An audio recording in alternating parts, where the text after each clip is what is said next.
ยองฮาเซโยมามือนี้นะพามาเก็บหมักเกาลัดนี่นะอึดที่น้องนะตัวแห้งโดนกินบ่มาถ้าอยากอยู่ไก่กิน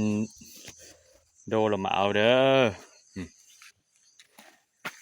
จะหน่วยงามๆเกาลัดพี่น้องมาเด้อให้อยากนะให้อยากอยู่ไก่เรามาเอาน้ำนี่ได้หน่วยบงงามพี่น้องโอ้ยร้อนกินบ่คัก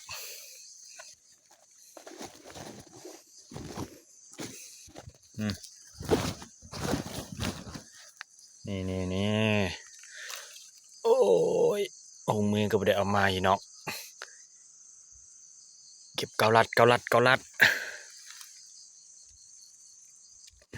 นี่เด้อพี่น้องนี่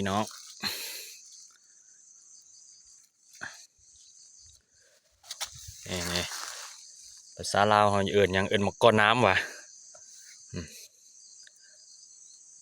ไล่คักไล่เนี่ยเด้อพี่น้องนี่โอ้นี่คัก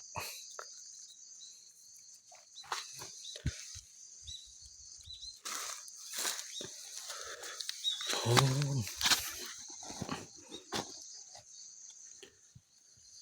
ยหลายจังนี่